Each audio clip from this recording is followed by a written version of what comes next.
எல்லோருக்கும் வணக்கம் நண்பர்களே. முதல்ல வார் முடியட்டும் அப்புறம் வாங்கிக்கலாம் அப்படின்னு நிறைய பேர் ப்ராஃபிட்டை புக் பண்ணியிருக்காங்க. அதாவது சமீபத்தில் நம்மளுடைய நிஃப்டி என்பது ஆல்மோஸ்ட் ஒரு 750 பாயிண்ட் மேலே ஏறி வந்திருக்கு. இந்த நேரத்தில் ப்ராஃபிட்டை கொஞ்சம் புக் பண்ணிக்குவோம், ஏன்னா வார் சமயத்தில் பணம் தேவைன்னு சில பேர் ப்ராஃபிட்டை புக் பண்ணியிருக்காங்க. இன்னும் சில பேர் என்ன பண்ணியிருக்காங்கன்னா, அவங்களுடைய எக்ஸ்பீரியன்ஸ் உங்களுக்கு உதவுதான்னு பாருங்க. கையில் காசு இருந்ததுனா தான் நம்மளும் புது புது ஸ்ட்ராட்டஜி போட்டு பார்க்கலாம், நம்மளுக்கு ஒரு கான்ஃபிடன்ஸ் இருக்கும். ஒரு நண்பர் என்ன பண்ணியிருக்காருன்னா 75 கம்பெனி அவர் கையில் இருந்திருக்கு. அதுக்கப்புறம் என்ன பண்ணியிருக்காரு, மார்க்கெட்டினுடைய ஏற்ற இறக்கத்தை நல்லா புரிஞ்சுக்கிட்டு ஒரு கட்டத்தில் வந்து 75 ஷேரை குறைச்சு லாபத்தில் வித்துட்டு அதை 30 ஷேரா மாத்திட்டார். எப்பெல்லாம் மார்க்கெட் மேலே வருதோ அப்போ ஷேர்களை குறைச்சிடுறாரு, கீழே எப்பெல்லாம் வருதோ அப்போ ஆவரேஜ் பண்றாரு. இப்ப சமீபத்தில் ஐடி கம்பெனி எல்லாம் லாபத்துக்கு வந்தோடனே அந்த ஐடி ஸ்டாக்ஸ் ஹோல்டையும் குறைச்சுக்கிட்டாரு. இப்ப 75 கம்பெனி ஹோல்டிங் இருந்தது, இப்ப வெறும் 20 கம்பெனி தான் இப்ப அவர்கிட்ட இருக்கு. அதுலயும் சிலது லாபத்துக்கு வந்துருச்சுன்னா 10 கம்பெனிகளை குறைச்சிக்கிட்டு வெறும் 10 ஷேர்ஸ் மட்டும் வச்சுக்கணும். அப்பதான் கையில் இருக்கக்கூடிய காசை வச்சுக்கிட்டு ஈஸியா ஆவரேஜ் பண்ணி ஜெயிச்சு வர முடியும். ஸோ வேற வழி இல்லை, நம்ம கையில் இருக்கக்கூடிய ஸ்டாக்குகள் நம்ம சிக்கிக்கிட்டோம்னா பணத்துக்கு மேல பணம் போட்டு ஆவரேஜ் பண்ணி தான் வெளியே வர முடியும் அப்படின்றத மிக அருமையா புரிஞ்சு வச்சிருக்காரு. அதனாலதான் இப்ப 75 ஸ்டாக்ஸ் இருக்கக்கூடிய போர்ட்போலியோவை 20 கொண்டு வந்து இதுல இருந்து இன்னும் 10 குறைக்கணும் அப்படின்ற மாதிரி பிளான் பண்ணியிருக்காரு. நண்பர்களே, சமீபத்துல ஸ்டாக் மார்க்கெட்ல மிகப்பெரிய அட்வான்டேஜ் இருக்கக்கூடிய பங்குகள் அப்படின்னா நம்ம புரோக்கருக்கு தான். எல்லாம் நம்ம பணம் தான், நம்ம டிரான்சாக்ஷன் பண்ணும்போது நம்ம கிட்ட ஒரு புரோக்கரேஜ் ஃபீஸ் எடுத்துக்கிறாங்க, அல்லது அவங்ககிட்டயே பணத்தை கொடுத்து மேனேஜ் பண்ணுங்க அப்படிங்கும் பொழுது ஏதாவது வெல்த் மேனேஜ்மெண்ட் ஃபீஸு அப்படின்ற மாதிரி, போர்ட்ஃபோலியோ மேனேஜ்மெண்ட் ஃபீஸ் அப்படின்ற மாதிரி போட்டு எடுக்கிறாங்க.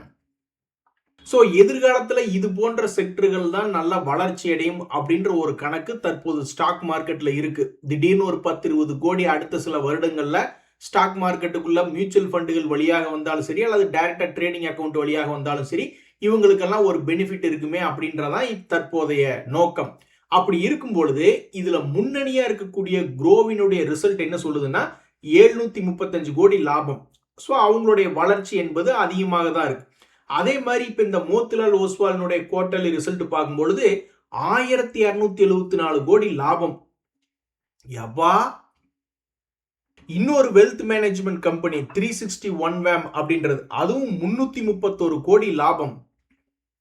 நுவமா வெல்த் மேனேஜ்மெண்ட் அப்படின்னு பார்த்தோம்னு வச்சுங்களேன், அதுவும் ஒரு 300 கோடி லாபம். ஏஞ்சல் ஒன் பார்த்தோம்னா 200. இவங்களுடைய லாபம் மட்டும் கொஞ்சம் குறைஞ்சிருக்கு. அவங்களுடைய சேல்ஸ் என்பது ஒரே அளவு வந்திருக்கிறது, ஆனால் அவங்களுடைய ப்ராஃபிட் மார்ஜின் வந்து 34% குறைந்துள்ள ஒரு காரணத்தினால இவங்களுடைய லாபம் என்பது குறைஞ்சிருக்கு. இவன் வேற சமீபத்தில் இப்பதான் ஒரு டபுள் டாப் மாதிரி ஒரு உச்சத்துக்கு வந்திருந்தது. கெட்டப்பாயா சார் இந்த காலி அப்படின்ற மாதிரி மறுபடியும் மேல இருந்து கீழே தற்போது 350 ரூபாயிலிருந்து ஒரு 20% இறங்கி தான் ட்ரேட் ஆகிட்டு இருக்கு. கரெக்டா ஒரு 200 டேஸ் மூவிங் ஆவரேஜ் கிட்ட இருக்கு. உடனே நிறைய பேர் என்ன எதிர்பார்ப்பாங்க, இவனை 200 ரூபாய்க்கு இறக்கி விடுங்க அப்படின்ற மாதிரி பார்த்துக்கிட்டு இருப்பாங்க. சில பேர் இங்கிருந்தே ஏறணும்னு ஆசைப்படுவாங்க. ஸோ ஏஞ்சல் ஒன் ஷேர் அடுத்தடுத்த நாட்கள்ல என்ன ஆகுது அப்படின்றது பொறுத்து இருந்து தான் பார்க்கணும். ஆனா ஸ்டாக் மார்க்கெட்ல யாருகிட்டையும் வம்பு தும்புக்கு போகாம இறங்குறதும் ஏறதும் இறங்கி இப்படியே பண்ணிக்கிட்டு இருந்தாங்கன்னா கூட போதும், பல பேர் சம்பாதிச்சிருவாங்க. இன்னொன்னு ஆனந்த் ரத்தி வெல்த் அப்படின்ற ஷேர் பார்க்கும்பொழுது அவங்களும் 163 கோடி லாபம். அப்பா, இவன் தான் இருக்கிறதுலே அதிகமான வளர்ச்சி காமிச்சிருக்கான். அப்படி என்னங்க நீங்க பண்ணிருக்கீங்க? அவங்களுடைய வெப்சைட் தான் நான் போய் பார்த்துக்கிட்டு இருக்கேன். இப்ப இருக்கிற கிளைண்ட்டுகளுக்கு நம்ம சம்பாரிச்சு கொடுத்தோம்னாவே ஆட்டோமேட்டிக்கா புது புது கிளைண்ட்டுகள் வருவாங்க அப்படின்ற மாதிரி இவங்க கொடுக்கக்கூடிய இத்தனை சர்வீஸ்ல இந்த பிரைவேட் வெல்த் அப்படின்றத நான் போய் பார்த்துக்கிட்டு இருந்தேன். அந்த பிரைவேட் வெல்த்ல வந்து என்ன சொல்றாங்க அப்படின்னு பார்த்தோம்னு வச்சுக்கோங்களேன், இந்த மாதிரி எங்களுடைய சாம்பிள் போர்ட்ஃபோலியோனுடைய ரிட்டர்ன்ஸ் எல்லாம் பார்த்தா 15.54% இருக்குதுங்க. ஆனந்த் ரத்தியினுடைய பர்ஃபார்மன்ஸ் பார்க்கும் பொழுது 86% எக்ஸ்டர்னல் மியூச்சுவல் ஃபண்ட் போர்ட்ஃபோலியோவோட நாங்க சூப்பரா பர்ஃபார்ம் பண்ணியிருக்கோம் எங்களுடைய Anand Rathi model portfolio. So இவர்களுடைய தகவல் என்ன சொல்லுது அப்படின்னு பார்த்தோம்னா, மார்க்கெட்ல இருக்கக்கூடிய பல்வேறு போர்ட்ஃபோலியோவோடவும் எங்களுடைய ஆனந்த் ரத்தி மாடல் போர்ட்ஃபோலியோ ஓரளவுக்கு நல்லா பர்ஃபார்மன்ஸ் பண்ணியிருக்கு. இவங்களுடைய சர்வீஸ் எல்லாம் பாத்தீங்கன்னா 50 லட்சத்துல இருந்து 5 கோடி வரைக்கும் இருக்கக்கூடிய கிளைண்ட்டுகளை ஒரு குரூப். ஹெச்என்ஐஸ்னா நீங்க ஹெச்என்ஐஸ் அப்படின்ற வார்த்தை தான் அடிக்கடி கேட்டிருப்பீங்க. அது 5 கோடிக்கு மேல இருந்தா. அதுவே 10 கோடி டு 50 கோடி இருந்தா கோல்டு அப்படின்ற ஒரு கேட்டகரியில அவங்க சர்வீஸ் கொடுக்குறாங்க.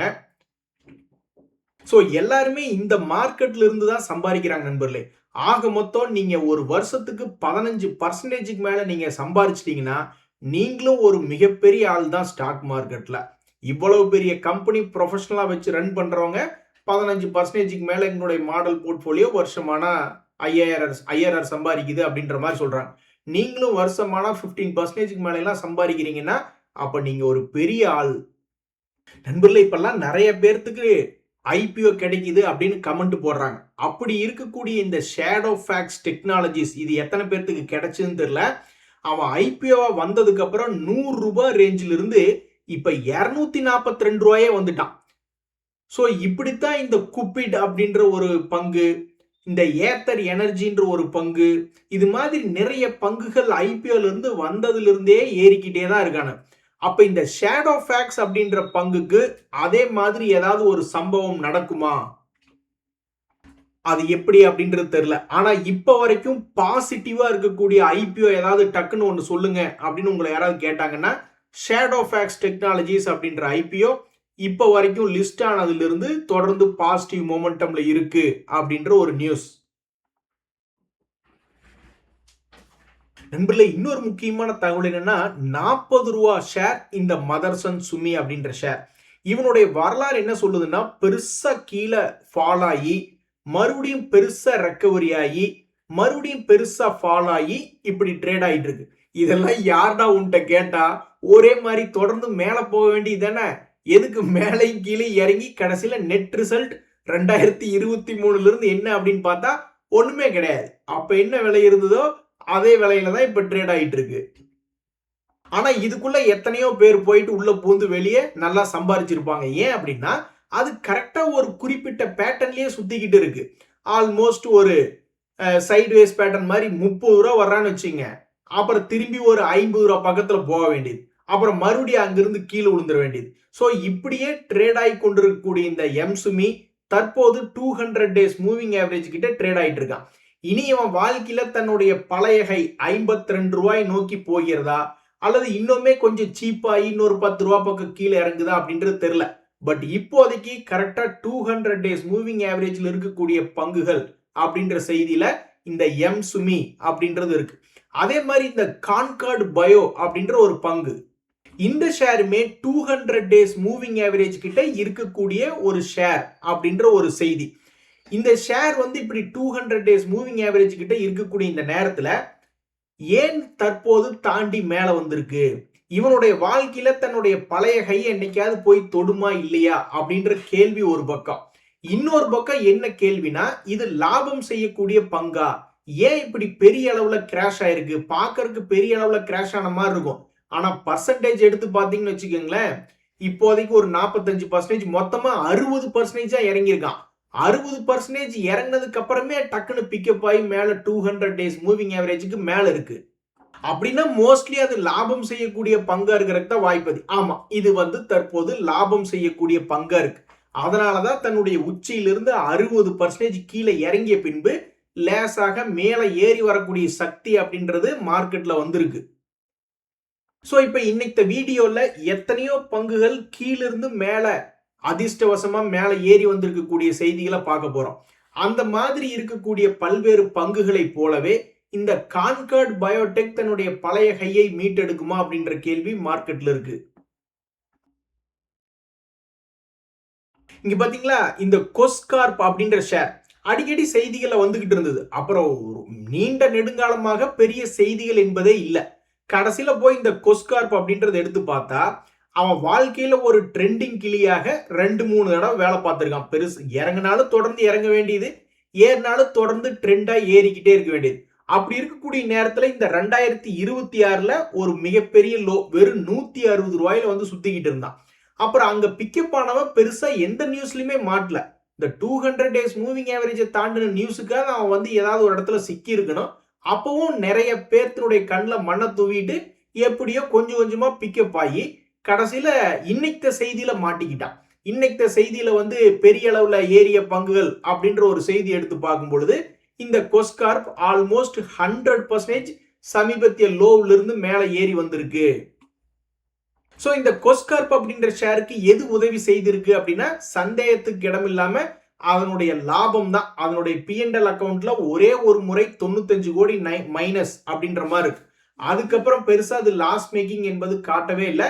இப்ப அதனுடைய லாபம் அவனுக்கு உதவி செஞ்சு தன்னுடைய லோ பிரைஸ்ல இருந்து ஆல்மோஸ்ட் 100% ரெக்கவரி என்பதாயிருக்கு.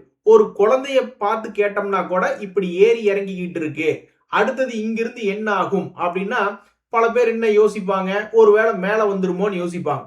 அதே மாதிரி திடீர்னு மேல வந்திருக்கக்கூடிய பங்காக இந்த கொஸ்கார்ப் இருக்கு. ஆமா, எல்லாரும் தான் சொல்லுவாங்க, குழந்தை சொல்லும், ரோட்ல போறவங்க கிட்ட கேட்டா அவங்களும் ஏதாவது ஒண்ணு சொல்லுவாங்க. போடுறதுக்கு காசு துட்டு துட்டு யார்கிட்ட இருக்கு இத்தனை ஷேர்ல பணத்தை போடுறதுக்கு? இந்த நண்பர் கூட சொன்னாரு பாத்தீங்களா, அதெல்லாம் ஓகே, ஸ்டாக் மார்க்கெட்ல நல்லா பழகியாச்சு, மேல கீழே வாங்கி ஏறி இறங்குது ஓகே, லோன்ல வாங்கி மேல விற்கலாம் எல்லாம் ஓகே, ஆனா கையில 75 ஸ்டாக்ஸ் எடுத்து வச்சுக்கிட்டு அத்தனையும் ஆவரேஜ் பண்ணி வெளியே வர்றதுக்கு பணம், அதனாலதான் 75 ஸ்டாக்ஸ்ல இருந்து வெறும் 10 ஸ்டாக்ஸா குறைக்க போறேன் அப்படின்ற மாதிரி அவருடைய எக்ஸ்பீரியன்ஸை ஃபர்ஸ்ட் ஸ்லைட்ல சொல்லியிருந்தாரு. அடுத்தது இந்த மகாராஷ்டிரா சீம்லெஸ் அப்படின்ற ஒரு பங்கு என்ன இந்த உருட்டு உருட்டிட்டு இருக்கான். இத்தனைக்கு அது வந்து ஒரு லாபம் செய்யக்கூடிய பங்கு இருந்தாலும் 2024 இருந்து பெரிய அளவுல மேல் நோக்கியோ கீழ் நோக்கியோ போகாம கிட்டத்தட்ட பர்சன்டேஜ் கணக்குல பாத்தீங்கன்னா ஒரு 30% பக்கம் ஏறுவதும் அப்புறம் இறங்குவதும் அப்படியே தான் அவனுடைய வாழ்க்கையை உருட்டிக்கிட்டே இருக்கான். சோ தற்போது இந்த 2026ல இதன் செய்த சாதனை என்ன அப்படின்னு பாத்தீங்கன்னா சமீபத்திய லோல இருந்து 35% ஏறி விட்டு மறுபடியும் கீழே வந்து விழுந்திருக்கு. இது வந்து ஒரு லாபம் செய்யக்கூடிய பங்கு அப்படின்னா எஸ், இது வந்து ஒரு லாபம் செய்யக்கூடிய பங்கு. கடந்த மார்ச் குவார்டர்ல 103 கோடி லாபம் அப்படின்னு ரிப்போர்ட் செய்யப்பட்ட பங்கு. இருந்தாலும் உருட்டுன்னு உருட்டிக்கிட்டு இருக்கான். தற்போது சமீபத்திய உச்சியிலிருந்து ஒரு 20% கீழே இறங்கி ட்ரேட் ஆகிக்கிட்டு இருக்கு.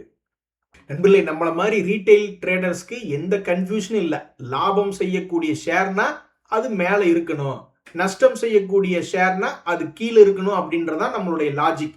அது மாதிரி ரொம்ப நேர்மையாக நஷ்டம் செஞ்சு கும்பா பாட்டு பாடிக்கொண்டிருக்கக்கூடிய பங்குகள்ல இந்த ஆதித்யா பிர்லா ஃபேஷன் அப்படின்ற பங்கு ஒண்ணு. ஸோ இப்போ இந்த ஷேர்னுடைய சேல்ஸ் என்பது பார்த்தீங்கன்னா இப்போதைக்கு 1990 கோடி தான் சேல்ஸ் அப்படின்னு போன குவார்டர்ல ரிப்போர்ட் பண்ணியிருக்காங்க. 164 கோடி லாஸ் அப்படின்றது ரிப்போர்ட் பண்ணியிருக்காங்க. அது தொடர்ந்து லாஸ் கொடுத்து கொண்டிருக்கக்கூடிய ஒரு பங்கா தான் இருக்கு. அப்ப இந்த நேரத்தில் நம்மளுக்கு என்ன தோணணும், அவன் கீழ் ரேட்ல தான் இருக்கணும், 52 வீக் லோல தான் இருக்கணும்னு நம்மளுக்கு தோணும். அதே மாதிரிதான் இப்ப அந்த பங்கு என்பது கீழே வந்து விழுந்து கிடக்குது. சோ இப்ப நாம பார்க்கக்கூடிய வீழ்ச்சி என்பது அது ஆல்மோஸ்ட் 2020கள்ல என்ன விலை இருந்ததோ அந்த விலைக்கு பக்கத்துல வந்து விழுந்திருக்கான். 2020ல பாத்தீங்கன்னா இப்படித்தான் ஒரு 40 ரூபாய்க்கும் 60 ரூபாய்க்கும் இடையில ஆடிக்கிட்டு இருந்திருக்கு. சோ ப்ராஃபிட் செய்யக்கூடிய பங்குகளே கீழே விழுந்துட்டு மேல ஏறுவானா இல்லையா அப்படின்னு நிறைய பேர் பார்த்துக்கிட்டு இருக்கக்கூடிய இந்த நேரத்துல லாஸ் மேக்கிங் ஷேரும் இந்த மாதிரி கீழே சரிவடைஞ்சு 2020கள்ல என்ன விலை இருந்ததோ அந்த விலைக்கு வந்து விழுந்திருக்கா. இருந்தாலும் இவனுடைய சேல்ஸ் எல்லாம் ரொம்பவுமே அதிகமான சேல்ஸ். ஒரு குவார்டருக்கே 2000 கோடி சேல்ஸ்னா அப்போ ஒரு வருஷத்துக்கு பாருங்க 8000 கோடிங்க சேல்ஸ். 8000 கோடி. ஆனா இவ்வளவு 8000 கோடிக்கு வியாபாரம் பண்ணி இன்னும் லாபத்துக்கு வர முடியல. என்ன கொடுமை.